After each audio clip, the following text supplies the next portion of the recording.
The wind clawed at the ancient stone walls of Jibla, as if trying to warn the city of what was coming. In the dim glow of dawn, smoke lingered over the mountain ridges, rising like dark omens above Yemen's rugged highlands.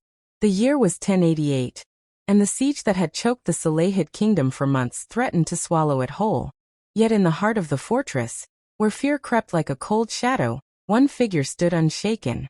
Draped in a simple but dignified black cloak, Queen Arwa al-Sulayhi looked out from the highest balcony, her gaze steady, fierce, and impossibly calm. She had been called the Little Queen, the Missile of Intelligence, and the Lioness of Yemen. But in this moment she was something more, an anchor for a kingdom on the brink of collapse. The clamor of distant drums thudded like a heartbeat across the valley. The hostile Zuraid army, a coalition of rival tribes and disgruntled nobles, had surrounded Jibla, tightening their grip with every passing day. Supplies dwindled. Tension thickened. Yet no cry of surrender had left these ancient walls. Because within them Arwa ruled, not merely as a queen consort, not as a figurehead, but as a sovereign with absolute command. And she had no intention of letting her people crumble without a fight. Narration softened, shifting briefly to context. Arwa al-Sulayhi had risen to power in a time when women were seldom allowed beyond the boundaries of domestic life. Born into the influential Hamdani tribe, she had been raised not only in poetry, etiquette, and faith, but also in law, governance, and diplomacy, an education her husband, King al-Mukarram, encouraged. She grew into a woman whose mind could dissect treaties as easily as she navigated politics. When the king fell crippled by illness, unable to lead, Arwa stepped forward. The reins of the kingdom shifted into her hands, and Yemen witnessed something rare. A queen ruling alone, wielding authority backed by both her people and the Fatimid court in Cairo. But her ascent came with enemies. Rival dynasties whispered that a woman was unfit to rule. Tribal chiefs resented her centralization of power. When Arwa moved the capital from Sana'a to Jibla, a sharp decision made for strategic defense, they took it as an insult to their authority. And so the Zuraids, opportunistic and ambitious, marched with thousands, determined to test the strength of the queen they underestimated. Inside the besieged city, Arwa gathered her advisors in the palace hall carved from mountain stone. Her commanders, their armor dented and eyes darkened by sleepless nights, stood around a long wooden table scattered with maps.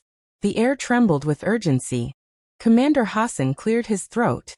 "My queen, the enemy has fully blocked the southern pass. Their siege towers are nearly complete. If they breach the lower wall..." Arwa raised a hand, calm but commanding. "They will not breach the wall." Another commander leaned forward, voice tight. "Our granaries are running low. The people endure hunger with loyalty, but morale weakens. We must either break the siege soon, or prepare for the worst." Arwa stepped closer to the table, her fingers brushing the edge of the map. Her voice carried a quiet fire. "You speak of worst outcomes because you think we are cornered. But this city is not a cage. It is a fortress carved into the mountains themselves. And these mountains have sheltered warriors long before our enemies learned to sharpen their blades." She paused, her eyes sweeping across her commanders. "We will not wait for them to strike.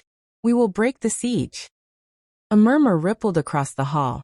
Half disbelief, half hope. Arwa leaned forward and pointed to the northern ridge, an almost vertical slope the enemy believed impossible to traverse. "Our scouts report the Zuraids have left the northern cliff lightly guarded. They think no force can descend it without being crushed." Hassan narrowed his eyes. "Because it is nearly a death drop, my queen." "Nearly," Arwa repeated. Her voice sharpened. "But not for the warriors of Hamdan. And not for Yemenis defending their homes." She outlined her plan with precise clarity. Under cover of darkness, a select force would climb the narrow goat trails above the enemy camp. Once positioned, they would attack at dawn, striking the poorly defended rear, while the city's main garrison launched a frontal push. The Zuraid army, caught between two forces on uneven terrain, would be forced into chaos. The commanders exchanged stunned glances. It was daring. It was risky. But it was brilliant. Arwa looked at them, her voice low but pulsing with resolve. "Victory does not belong to the strongest. It belongs to the most determined." By nightfall, the plan was in motion. The moon hung like a silver scythe over the cliffs as the elite unit, handpicked by Arwa herself, scaled the treacherous northern ridge. They moved silently, gripping jagged rocks with bare hands, their breath tight in their chests. Below, the Zurayid camp flickered with firelight, oblivious to the danger perched above their heads. Inside Jibla, Arwa walked among the soldiers preparing for the dawn assault. Her presence steadied them. Young men bowed as she passed. Veterans straightened with pride. She spoke to each group, reminding them of their families watching from behind the city walls, of their ancestors who had stood firm through centuries of tribal strife, of the land that depended on their courage today. She did not shout. She did not need to. Her words flowed with a strength that felt like armor. Near a cluster of archers, an elderly woman grasped her arm. "My queen, do you truly believe we can win?" Arwa smiled, the kind of smile that held storms behind it. "If I did not believe," she said softly, "I would not ask these men to fight, and I would not stand among them." The woman's eyes glistened. "May God protect you. May God protect us all." When the first light of dawn brushed the horizon, Arwa climbed the battlements. The air was cold, crisp, and sharp, perfect for battle. Horns sounded across the valley, their deep notes echoing like ancient calls to war. The Zurayid scrambled to attention, unaware that shadows moved above their tents. Arwa raised her hand. The city gates thundered open. Yemeni warriors surged forward, their shields glinting, their chants rising through the morning air. They clashed with the Zurayid vanguards in a storm of dust and steel. The enemy lines held at first, confident in their numbers. But then, above them, a cry split the sky. The cliffside warriors descended like falcons. Rocks tumbled. Arrows rained. Men shouted in panic as the unexpected attack ripped through the rear flank. The Zurayid commanders, thrown into confusion, scrambled to reorganize their forces, but the chaos spread faster than orders could. Arwa watched everything from the wall, her heart steady. Every movement of the enemy lines, every surge of her troops, every shift in momentum. She read it like a seasoned tactician. When she saw the Zurayid left wing buckle under the dual assault, she nodded to her messenger. "Signal the eastern archers." The boy sprinted to the horn tower. Moments later, a piercing note sliced across the battlefield. Archers lined the eastern parapets, their bows drawn.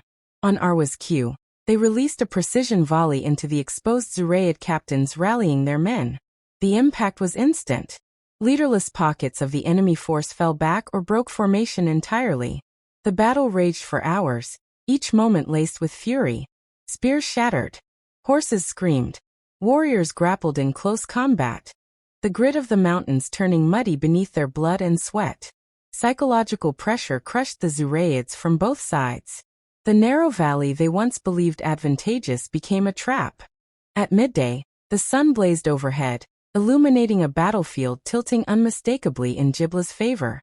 Still, the Zurayid commander, Abdullah ibn Sa'idi, refused to retreat. He rode along the lines shouting, "Hold your ground. She is only a woman. Fight, cowards." Arwa heard his words carried by the wind. Her jaw tightened. She turned to Commander Hassan. "Bring me my horse." Hassan stared. "My queen, you intend to enter the field?" "Yes. But the risk." Arwa's gaze hardened. A queen who hides while her people bleed is not worthy of loyalty. The gates opened once more, but this time, the soldiers parted in astonishment. Arwa rode forward on a white Arabian mare, its mane tied with the green and white colors of the Sulayhid banner. Her presence rippled across the battlefield like a shockwave.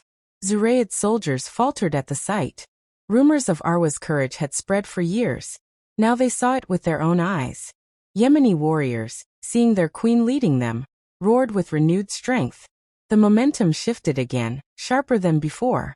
Arwa rode to the front lines, lifting her staff, not a sword, but a symbol of command and unshakable authority. "For your homes," she shouted. "For your children. For Yemen." The response thundered across the valley. Her troops surged in a fierce, unified push. The Zurayid ranks collapsed. Panic rippled through them. The cliffside unit drove deeper into their camp, setting fire to supply wagons. Drums fell silent. Flags toppled. Abdullah ibn Sa'id realized too late that the battle was lost. By late afternoon, what remained of the Zurayid army fled through the southern pass, abandoning tents, weapons, and the certainty that a woman could be easily defeated. The siege that had suffocated Jibla for months had shattered in a single, decisive day. When the dust settled, Arwa dismounted, her cloak streaked with dust, her face calm. She walked among her soldiers, thanking them, comforting the wounded, offering prayers for the fallen. The people of Jibla poured from their shelters, cheering, crying, reaching for her hands, calling her mother of the nation. But Arwa did not bask in glory. She stood on the walls again at sunset, watching the last embers of the Zurayid camp smolder in the valley. Her voice rose softly, meant not for her commanders but for history itself. A kingdom is not saved by walls or swords, she murmured. It is saved by the hearts that refuse to surrender.